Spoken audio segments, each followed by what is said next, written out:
During glacials,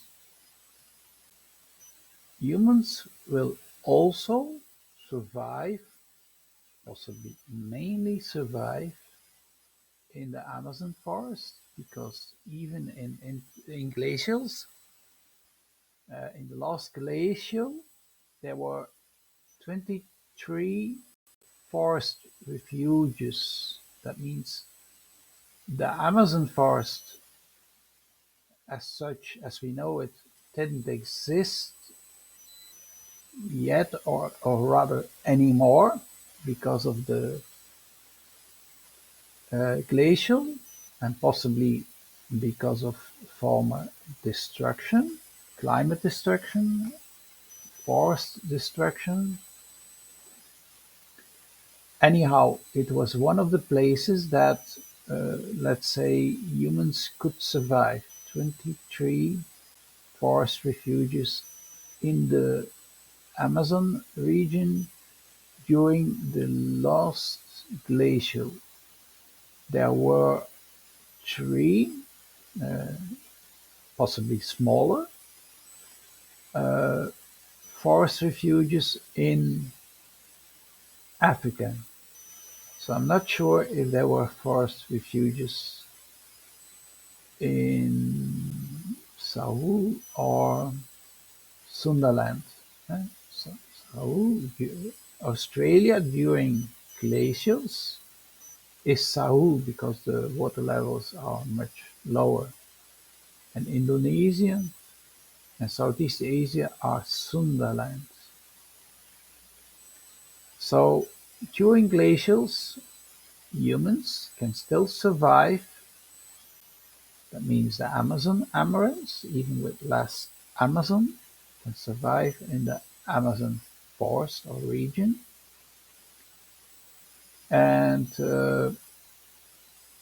so that doesn't exclude others, like, for instance, in the Andes or on the ocean sides of West South America. We don't exclude that. We don't exclude that people existed in other regions. Maybe they thrived.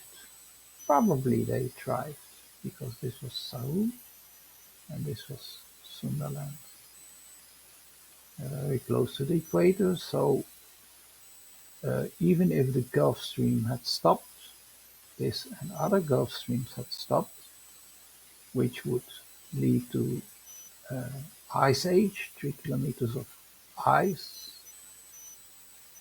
kilometers of ice, kilometers of ice, obviously in Greenland as well.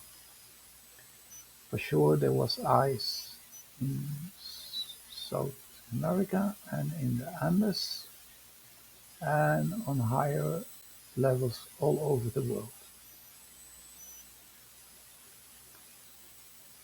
So now this is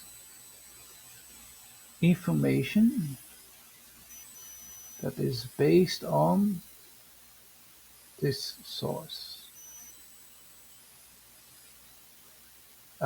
So uh, uh, it's clickable in this document that I'm using. So anyhow, it's about the currents, and we start out E Greenland plus Labrador plus Norwegian, and this author, I gave the link of, calls it the Viking Gyre.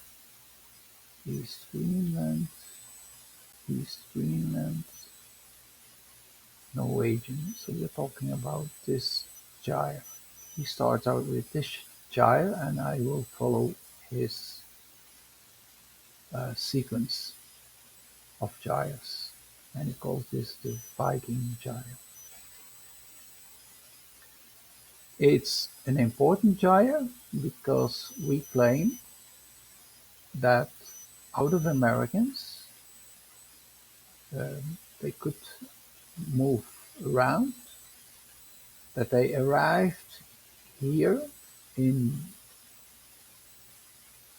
these facades,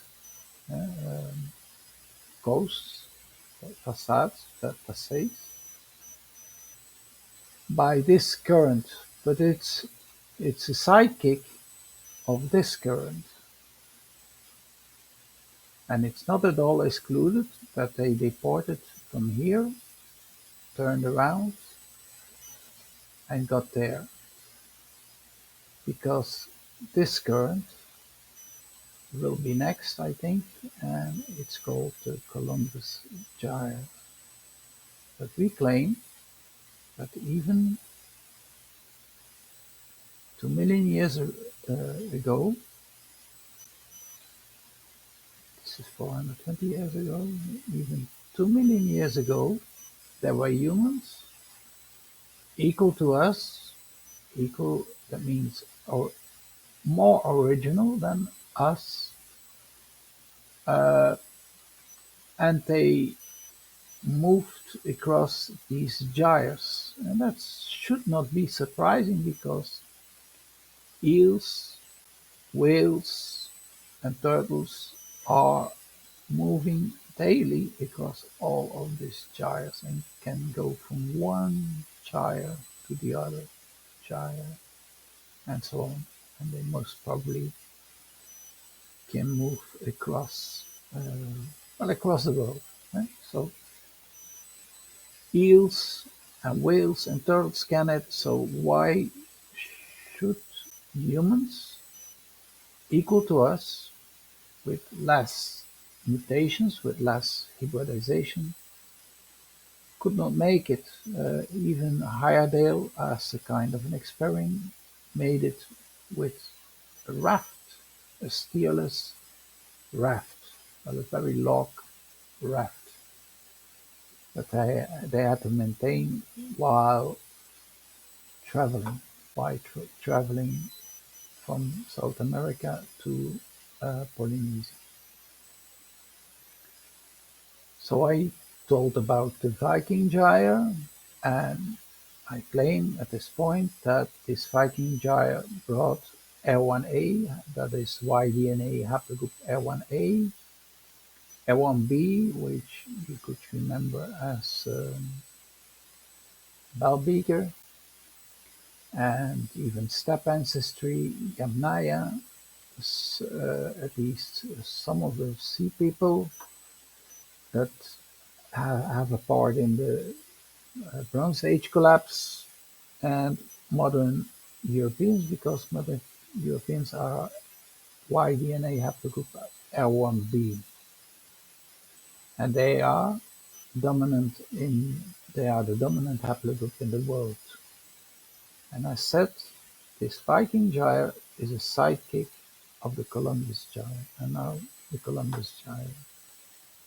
That is a Gulf Stream, Canary, North Equatorial, Canary, Gulf Stream, North Equatorial. So that's this one, of which the Viking Gyre is a sidekick of.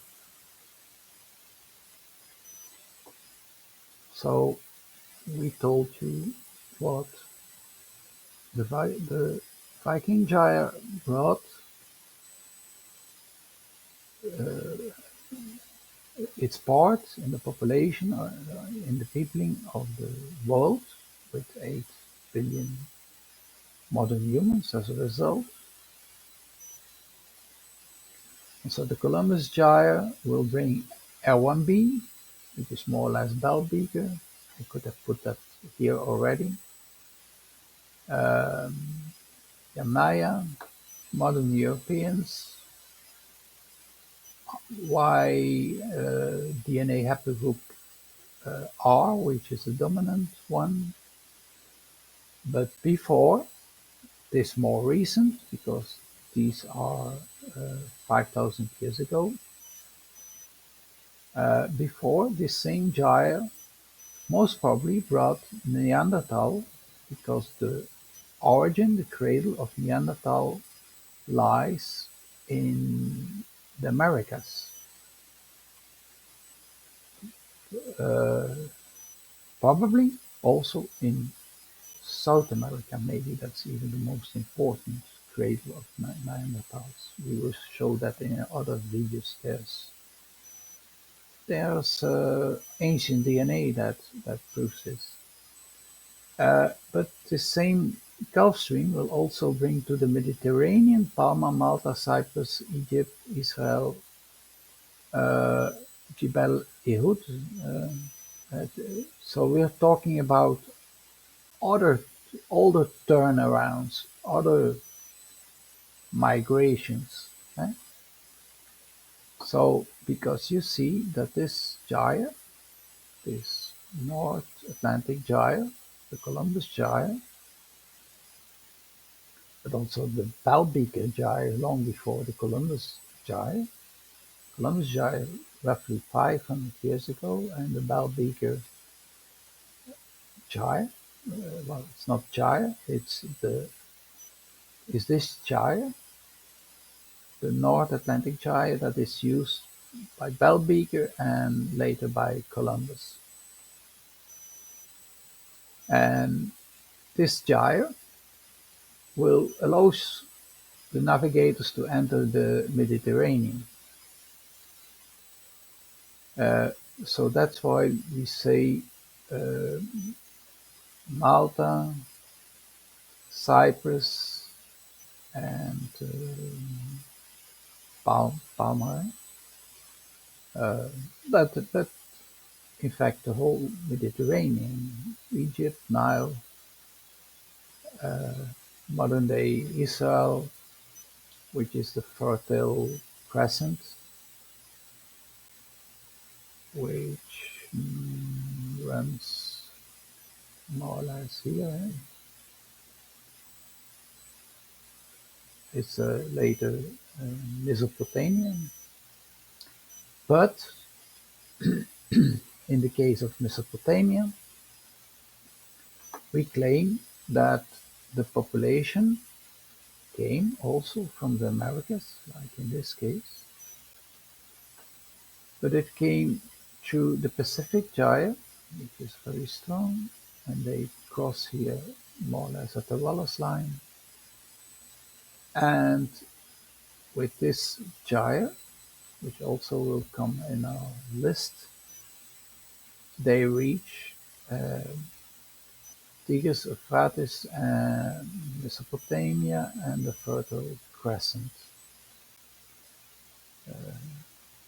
crossing the Red Sea and possibly crossing the Suez Channel, because we modern humans think that we opened or made or opened the Suez Channel, but before Christ, more over 2000 years ago, the Suez Channel was used, was available, or was made available